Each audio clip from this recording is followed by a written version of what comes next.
Olá, tudo bem, pessoal?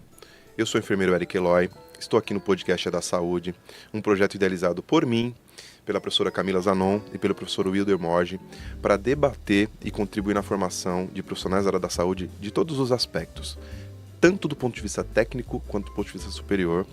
Nós vamos entrevistar e conversar com diversos profissionais da área da saúde da região do ABC que contribuem tanto atuando de forma formal nos hospitais públicos e privados, mas também de forma informal, empreendendo e fazendo da saúde do ABC algo muito importante. Tudo bem, Camila? Como que você está? Olá, pessoal.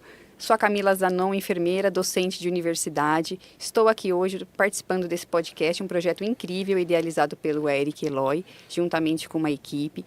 E estamos hoje recebendo uma convidada bastante querida e muito esperada aqui na nossa mesa. Bom, pessoal, dadas as apresentações iniciais e toda essa atenção de iniciar um podcast numa região tão importante do ponto de vista econômico, político e profissional, eu tenho o prazer de receber aqui a enfermeira, gestora, mãe Camila Martins.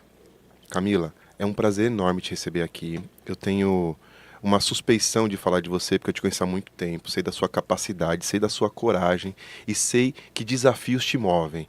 Então é um prazer tê-la aqui, escutar um pouco da sua história e dividir com todos os nossos telespectadores, alunos e profissionais essa tua trajetória de vida, de acadêmica, de mulher e de profissional da área da saúde, que vai tanto inspirar as pessoas. O prazer é meu estar aqui, Eric e Camila. De fato, a gente tem uma trajetória, né, Eric? A gente tem uma história aí a gente tem uma história de conhecimento aí na vida profissional e acaba trazendo para a vida pessoal mesmo e familiar. Meu nome é Camila Martins, sou a mãe do Bernardo, sou enfermeira de formação e hoje atuo como gerente de enfermagem numa grande rede aqui na região do ABC. Mas e aí, como que foi? Você simplesmente terminou a faculdade, arrumou um emprego e já foi para a área da administração? Ou teve percalço nessa sua caminhada, teve desafios, teve luta? Muitos desafios, muitos desafios. Eu falo que a enfermagem me escolheu, porque no meu ensino médio eu não sabia para onde seguir, e aí tinha uma pessoa da sala de aula que fazia o curso de auxiliar de enfermagem.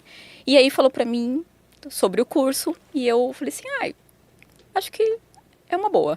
E aí eu comecei a fazer, na ocasião ainda é uma escola com uma importância, uma relevância em São Bernardo, então eu fiz o meu curso de auxiliar de enfermagem e entrei para trabalhar na unidade em Santo André, onde eu fiquei por 24 anos, né? Então eu fiz toda a minha trajetória, meu plano de carreira na unidade de Santo André. Então, comecei como auxiliar de enfermagem, fiz a faculdade de enfermagem, fui enfermeira trainee, enfermeira assistencial, enfermeira referência, supervisora de enfermagem. E aí, fui para um novo desafio na mesma rede como gerente de enfermagem. Voltando um pouquinho, Camila, que eu gostaria de saber, por eu ser docente, eu gostaria de saber como que foi sua época de estudo. Como que foi? Quais foram os desafios que você enfrentou na universidade? Quais foram as batalhas, as dificuldades, até você conseguir o tão esperado diploma? Eu tive bastante desafios, foi difícil. E a gente costuma dizer que a gente é movida pelos desafios, né? Então eu trabalhava durante o dia, estudava à noite, depois inverti, comecei a trabalhar à noite, estudar no período da manhã, e aí meu pai me apoiava muito nessas indas e vindas aí, e plantão noturno. A gente sabe que a gente, na época de faculdade e pós também, a gente acha que não, mas quando se forma, isso continua. Então foi bem difícil mesmo eu conciliar o estudo com a faculdade. Foi difícil conciliar o estudo com o trabalho, mas eu tive muitas pessoas que me apoiaram, né? Então eu tinha minha mãe e meu pai, que me apoiavam muito, e as pessoas que trabalhavam comigo também me ajudavam em questões do trabalho mesmo e me desenvolver. Porque eu sempre digo que quando a gente entra na faculdade, eu não me torno enfermeira no dia que eu pego o meu diploma. Né? É uma construção. Então, a partir do momento que eu estou na sala de aula, né, seja online ou no presencial mesmo, né, a hora que eu inicio a graduação, tem que haver uma transformação no meu comportamento, né? Para eu, quando eu assumir a função, eu ter o perfil ou o comportamento do enfermeiro. Sabe que eu queria até fazer um gancho nessa sua fala? Porque o que eu vejo bastante são os nossos, os alunos da graduação, eles se formam e eles vão para o mercado de trabalho galgar as vagas, aí fazer, né, a disputa de vagas, porém, o pré-requisito é que eles tenham experiência. Algo que eles acabaram de estar se formando e não têm essa experiência. Então, assim, queria que você deixasse uma fala para essas pessoas que se formaram, que estão aí se projetando no mercado de trabalho, tentando a primeira vaga de enfermeiro, tão difícil. O que você teria, assim, para dizer para eles, como um incentivo a não desistirem? O inicial é isso, não desistir, né? Então, assim, eu digo que na minha vida a palavra desistir não existe. E aí, o que fazer para não desistir? Eu acho que tem que se a formação e a capacitação é uma coisa que precisa ser o início. Né? Então, assim, eu tenho que estar bem formado, capacitado, habilitado para aquela função, tecnicamente, né? Sem experiência. Então, eu preciso daquele conteúdo teórico. E aí, é claro que as grandes empresas hoje, eu sou uma pessoa que eu gosto de dar oportunidades. Né? Então, hoje, dentro da empresa onde eu trabalho, a gente trabalha muito com oportunidade interna, dentro da empresa e com outras unidades. E eu sou a pessoa que levanta a bandeira de oportunidade interna ou externa para o primeiro emprego. Então, eu preciso muito da disposição, do comprometimento daquele profissional. Porque a parte técnica a gente consegue ensinar no dia a dia. Né? No dia a dia aí a gente consegue ensinar. Só que ele precisa ter um embasamento teórico. Né? Então, assim, se ele não tiver a formação, a capacitação, o embasamento teórico, aí fica mais difícil a gente capacitar tecnicamente aquele profissional, independente do nível, se é o nível técnico, o nível superior. E aí, o que a pessoa precisa desenvolver, e aí, assim, às vezes a pessoa não tem, mas ela pode buscar, né, de várias formas, a parte de comportamento. E aí, hoje com a tecnologia, né, o avanço aí da tecnologia, buscar mudanças de comportamento é o que é mais fácil que existe. Buscar é fácil, desenvolver é difícil. E é uma coisa muito interessante, né, Camila? Porque o enfermeiro por si, ele é um gestor, né? Sim. E quais são os maiores desafios de um ser enfermeiro estando à frente da gestão, porque você é uma gestora de uma grande rede de saúde privada, mas também estando à frente da gestão de uma equipe de técnicos e auxiliares? O grande desafio é ser líder, mas estar ao lado da equipe, né? E aí eu entendo que tem muito a ver com clima organizacional. Uhum. Né? Mas o clima organizacional não é só a empresa que define. Né? Então, o enfermeiro que ele tem 5, 10, 15 técnicos, então o enfermeiro direto, ele precisa ter um ambiente de trabalho saudável, né? É claro que depende da empresa, mas ele também pode fazer o clima organizacional daquele time. Né? E acho que isso faz a diferença e é um desafio. Né? A transição também, né, do técnico de enfermagem para o enfermeiro, hoje não é pré-requisito, mas a gente vê muito os profissionais técnicos de enfermagem buscando ser enfermeiro. Né? Então, a transição não é fácil. Para ele, enquanto técnico, a partir de amanhã, eu peguei o diploma, eu sou enfermeiro, é algo difícil, que ele precisa ter um apoio para transicionar. Eu entendo que ele precisa ter alguém ali apoiando isso e perante os demais colegas de trabalho também. Isso também é um desafio. É porque a zona de conforto natural que a gente tem, né, é aquele ambiente amistoso, informal e não um ambiente profissional, né, com código, com regramento, Exato. com responsabilidades, né? Exato. E eu uso muito uma fala que eu não preciso me indispor, mas eu preciso me posicionar. São diferentes, né, essas duas colocações, né? Se indispor, você entra num confronto ou num conflito, e se posicionar é diferente. Tá certo. Hoje você, tendo toda essa sua bagagem, o que mais te fascina nessa profissão? Eu continuo amando a assistência direta ao paciente, né? Então, assim, hoje eu tenho uma posição gerencial estratégica, mas eu gosto ainda do contato com o paciente, porque quando eu estou em contato com o paciente, eu vejo a minha equipe em contato com ele, né? Cuidando. Então, assim, o cuidar não é só por amor, né? Mas é com amor, é diferente. Com amor. E aí eu preciso cuidar com amor, com conhecimento, com habilidade, com envolvimento, com todas aquelas habilidades que a gente está cansada de ouvir falar das skills, né? Então, assim, são essas habilidades que precisam estar no dia a dia, aí, seja do técnico, seja do enfermeiro. É um desafio muito grande, né? Ser profissional, ser executiva da saúde privada, Sim. né? E ser mãe. Como você concilia todas essas pressões, diretas e indiretas, no seu dia a dia? Eu acho que a gente tem que, no dia a dia, cada um na sua crença, com a sua fé. Então, a gente tem que ter as nossas válvulas de escape, as nossas saídas, né, daquele momento de pressão, né? Então, eu sou cristã e aí isso é uma coisa que me ajuda muito, né? Não a religiosidade, mas no que eu acredito. E aí, junto com o meu filho também. Então, assim, eu também faço atividade física. Então, acordo cedo, faço atividade física.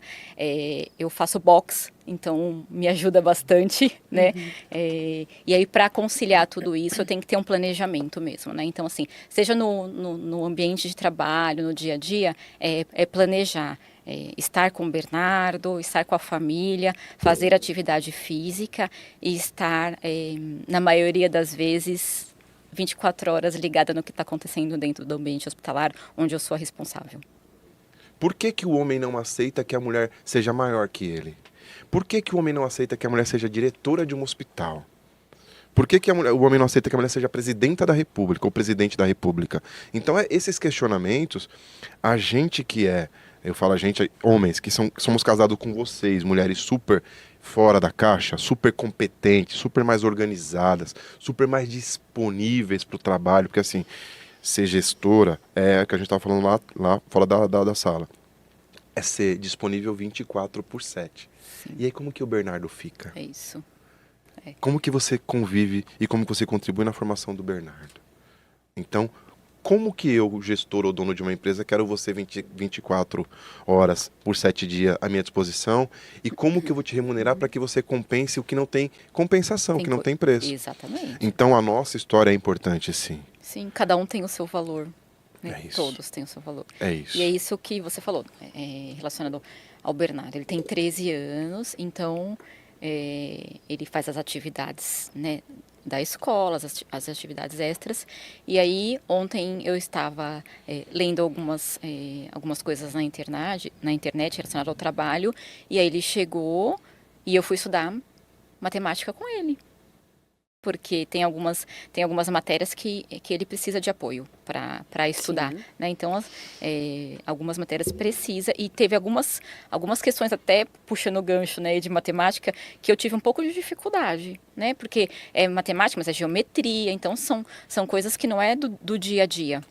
Né? E até a forma de ensinar hoje é diferente de quando eu aprendi. Então, em algumas coisas eu ensino, aí ele me olha assim, mas aí depois eu consigo entender como que é a metodologia que o professor explicou, para eu seguir da mesma forma. Então, essas questões não são difíceis, por isso que não são fáceis, desculpa.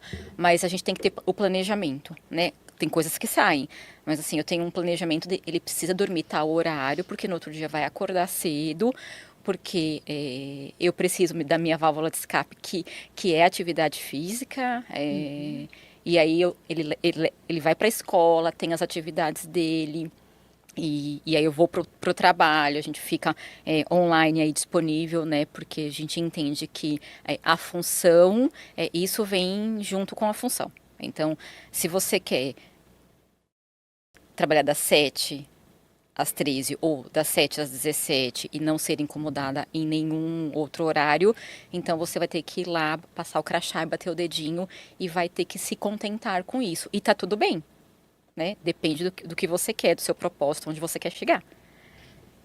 É isso que você quer? Não, tá ótimo. Então vai fazer da melhor forma possível isso que você quer. Onde você chegou onde você quis? Não quer novos desafios, enfrentar, não tem problema, tá tudo bem. Mas aí depende do que você quer. Então eu quis, né? Na verdade, eu nunca almejei, né, ser gerente de enfermagem. Não era onde eu queria chegar. Não era. Então, assim, eu tinha um propósito, eu tenho ainda, né? Eu tenho o propósito de dar a melhor assistência, né? Esse sempre foi meu propósito, né? Dar a melhor assistência. Mas nunca foi a gerência de enfermagem, nunca foi isso. Chegar como supervisora, quando eu vi a possibilidade de ser supervisora, né? Eu já achava que aquilo já era suficiente. Mas, assim, as pessoas ao redor que conhecem você e que olham o potencial que você tem, vai plantando uma sementinha aí. E, assim, algumas pessoas plantaram uma sementinha aí.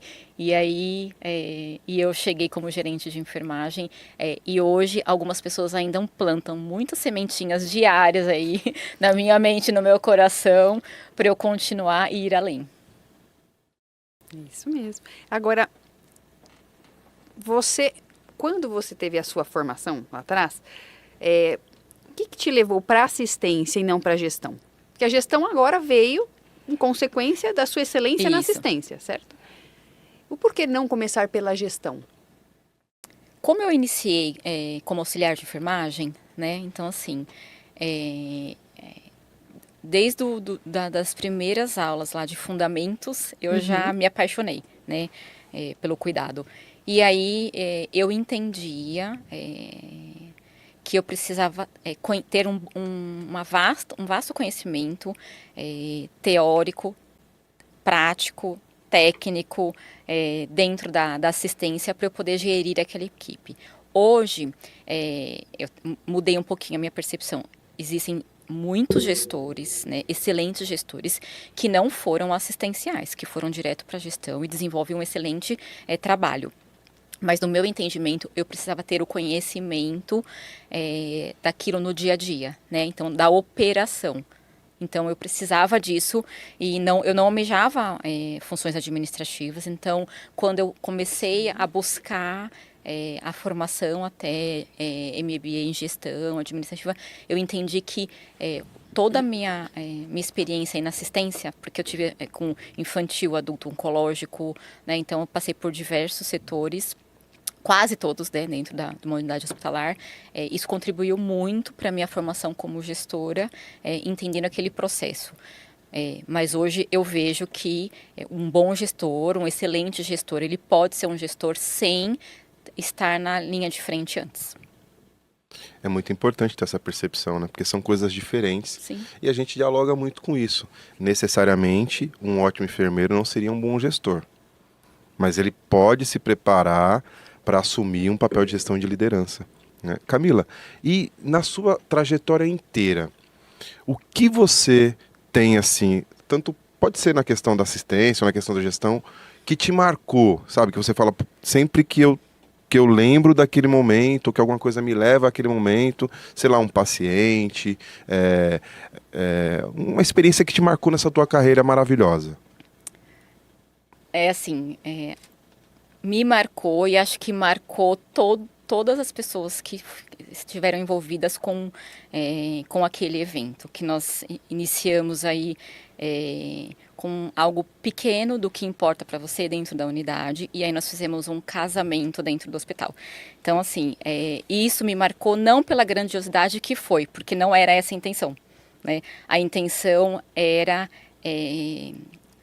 realizar um sonho que um paciente nosso tinha, oncológico, e ele não poderia estar no casamento do filho, né? Então ele estava internado, não tinha condições de alta, e nos próximos 15 dias o filho iria se casar e o pai não estaria no altar. E aí a gente já tinha o projeto do Que Importa para Você. E aí... Mas o cara casou no hospital? E aí ele casou no hospital, né? Então, a gente, em 3 dias, assim, foi surreal. Em 3 dias... Na TV, né? Passou na TV. Em 3 dias. E aí não era essa grandiosidade que a gente esperava, né? A gente queria realmente fazer a diferença na vida daquele paciente, daquela família. Realmente foi isso. E aí eu acionei as pessoas que era a comissão que levantava mesmo essa bandeira aí, de fazer a diferença na vida dos pacientes. E aí houve uma mobilização incrível de todos os colaboradores ali do hospital, né? E aí acionaram parceiros, e aí acionou o juiz, o filho, houve uma gravação na casa né, do noivo e da noiva, e a gente fez o casamento no hospital. Os convidados eram os colaboradores, foram os colaboradores Sim. do hospital, e eu nunca vou esquecer eu caminhando com ele na cadeira de rodas, levando até o altar que a gente montou ali, né, a cerimônia, e aí teve música, teve vestido de noiva, teve flores, teve bolo, teve champanhe, e teve o que de fato nos movia e nos move, né? Que é fazer o que faz a diferença para o paciente, é estar ali junto com ele e entender o que importa para ele naquele momento. E o que importava para ele era participar, né? Era estar presente naquele momento único da vida do filho. Queria puxar o gancho da área da assistência e acho que a gente não poderia deixar de falar da Covid. Né? E você passou por ela Sim. na área hospitalar. Queria que você falasse pra gente como é que foi a sua experiência com a pandemia, como é que foi essa questão que foi uma surpresa para o mundo, né? Que pegou todo mundo desprotegido, sem saber o futuro próximo. Queria que você falasse como enfermeira de uma unidade, não sei na época qual era o cargo que você ocupava, mas indiferente, como é que foi para você passar pela Covid na área assistencial? Eu falo que existe a Camila antes do Covid e a Camila durante e pós-Covid, né? E acho que isso todos os profissionais e o mundo, né? Pelas perdas, pelo tudo que aconteceu, mas assim, falando do profissional de saúde, eu era supervisora de uma unidade de internação e atuei diretamente com os pacientes de Covid, e aí nós implantamos uma unidade de terapia intensiva de Covid, né? Então foi muito difícil, pelo medo do desconhecido, né? De todos os... eu tinha medo de levar o vírus para minha família, não tinha medo da doença. Né? Se contaminar. De me contaminar. Nunca tive esse medo de me contaminar. Tinha medo de contaminar a minha família, né? Mas eu via muito os colaboradores, às vezes, chorando por medo de se contaminar, né? E as perdas dos pacientes, o desafio de movimentar equipes de um setor para o outro para ajudar. Mas, assim, o que fica... É o trabalho em equipe, né? Então, assim, foram pessoas incansáveis, né? Então, a gente via todo mundo se mobilizando, a equipe multi, todos. Então, assim, foi incansável, né? Então, as pessoas tinham disposição para ficar no hospital, para vir. Então, assim, não tinha... Não existia o não, né? Então, aqueles que falavam não é porque realmente... existia um esgotamento mental, né? O esgotamento físico, as pessoas superaram, né? Mas o esgotamento mental, e aí de fato a história de ser gestora, né? Então assim, gestão de pessoas. Às vezes a gente precisava tirar aquela pessoa de cena porque a gente entendia que estava com esgotamento mental. Né? Mas foi um desafio imenso, acho que para todos que passaram. Eu atuei diretamente, né, com os pacientes de Covid, eu atuava na assistência também, porque naquele momento não tinha supervisora, né, não tinha o gerente, então assim, a gente atuava junto com os colaboradores, implantamos uma unidade de pronto-socorro e terapia intensiva de Covid, e atuei junto, e tenho orgulho de falar isso, que eu atuei no Covid, na assistência, e as pessoas que atuaram comigo eu jamais esquecerei, né? E aí, puxando um pouquinho a pergunta anterior, sobre o que marcou, né? Acho que uma outra coisa que marcou também a vida de todos, o Covid marcou, e um colaborador que a gente teve da unidade, que... esteve internado por muito tempo, e a gente, nós não... calma que eu vou buscar a palavra. Não medimos esforços, né? Ninguém mediu, né? Não medimos esforços para a recuperação dele e acolhimento da família, né?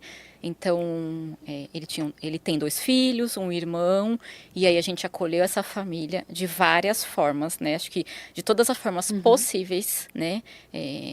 A gente acolheu essa família e ele ainda não retornou ao trabalho. Ele em breve irá retornar ao trabalho, mas no pós-Covid dele, ele ficou com uma sequela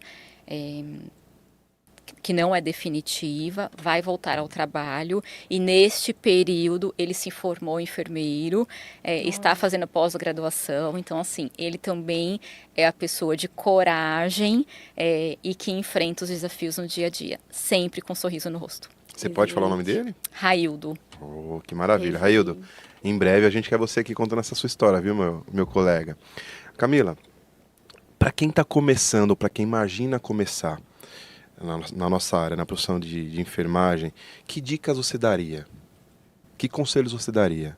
O que você diria para uma pessoa que imagina que vai ser enfermeiro ou que sonha ser enfermeiro, auxiliar ou técnico? Primeiro, deixa eu pensar. Capacitação, né? Então, acho que a capacitação chega na frente, porque as empresas avaliam o currículo, né? Então, a primeira coisa é a capacitação, né? A segunda coisa, não menos importante, é o comportamento. Assim, ser comprometido com aquilo que eu escolhi para fazer. Porque eu não vou escolher enfermagem porque eu posso ter mais de um vínculo e eu tenho um salário. É claro que todo mundo precisa é importante a parte financeira, de forma, né? Não tem como sobreviver, né? Mas acho que a capacitação e o comprometimento com aquilo que eu me dispus a fazer é o mais importante. E no dia a dia a gente vê que é uma das coisas mais difíceis, né? Por quê? Porque depois que eu começo a pegar alguns atalhos, né? E aí o atalho, na maioria das vezes, não dá para o caminho para onde eu quero chegar, né? Então, é a questão de caráter, é a questão de ser íntegro dentro do ambiente de trabalho. É isso. Foi um imenso prazer poder conversar com você, uma pessoa gigante, com esse vasto conhecimento na área, mas, além disso, uma pessoa incrível e admiradora. Parabéns por ser essa mulher tão incrível. Eu agradeço, me sinto muito honrada mesmo em estar aqui com o Eloy, que é um amigo querido, conhecendo a Camila hoje, né? E aí me achará, né? E aí trazer um pouquinho aí da minha vivência, da minha experiência, do meu ponto de vista, né, que é diferente de outras pessoas, mas poder contribuir com a formação, né, a gente conversa muito sobre isso, né, a formação de novos profissionais, né, entendendo que nós estamos numa geração diferente, né, geração Y, geração Z, enfim, é a tecnologia, o imediatismo, não cria vínculo, não cria raiz, e nós precisamos nos adaptar à nova geração. Não dá para fazer o mesmo sempre, né? A gente tem que se adaptar, e aí como se adaptar, né? Deixando uma mensagem aí, buscando conhecimento, né? E aí o buscar o conhecimento não é só sentar num banco de universidade, né? Aqui hoje nós estamos partilhando conhecimentos. E acho que buscar o conhecimento, seja na parte profissional, trazendo um pouco da parte familiar, de todas as vertentes, porque a gente cuida do ser humano, né? Então eu cuido do paciente ser humano e o meu time são pessoas diferentes, com culturas diferentes, e eu preciso conhecer um pouquinho da cultura também, né? Dos profissionais que estão, da história de vida, inclusive, dos profissionais que fazem parte do meu time. É claro que, dependendo da função, às vezes a gente não consegue conhecer de todos, mas eu preciso conhecer um pouquinho de cada um para poder ser uma boa gestora de pessoas. Porque eu preciso, é um jargão, mas eu acho que é muito real. Eu preciso cuidar bem do meu colaborador para ele cuidar bem do meu paciente. Não, é maravilhoso passar esse tempo com vocês. Pena que quando a coisa é boa, né, ou ela engorda ou é imoral. Ou passa rápido, como foi esse momento com vocês duas. Eu me sinto muito honrado de dividir com todo mundo, Camila, o que eu vejo sempre que eu te encontro no hospital. De dividir com todo mundo o que eu percebo sempre que eu te olho, sempre que eu olho para a tua história. E não é diferente da outra Camila que é aqui do meu lado. Então, dividir com esses profissionais, com a população em geral, essa importância, né, que a gente sempre sente de unificar os profissionais de saúde, de pensar a enfermagem como um corpo e como um todo. Então, se a gente tem uma dor num braço, uma dor num pé, a gente não consegue fazer os nossos movimentos naturais. E dividir essas experiências tão grandiosas, que para que isso seja real e possível, a gente precisa ter por trás disso uma pessoa tão humana, tão carinhosa, tão responsável, tão constante, mas também tão forte, tão linda. Eu acho que é uma coisa que, hoje eu estou muito mais feliz de poder partilhar isso com os nossos alunos, com nossos colegas e com nossos futuros colegas. Porque, afinal de contas, a gente não consegue ter um profissional de excelência sem uma pessoa que se compreenda e compreenda seu universo. Mas que mais que tudo isso, que tenha uma humanidade que aflora como a sua. Muito obrigado por esse momento, por esses minutos, por toda essa sua experiência partilhada com a gente. Eu que agradeço. Então, para finalizar esse episódio aqui com a Camila Martins e com a Camila Zanon, eu queria agradecer elas por esses minutos de partilhamento de conhecimento e de diversão também, mas também de intimidade. Então, muito obrigado a vocês que nos assistem. Sigam nossas redes sociais, compartilhe, siga a Camila Martins na rede social, siga a Camila Zanon, siga também o nosso podcast da saúde. A gente vai estar em breve postando isso para vocês no YouTube e nas nossas redes sociais.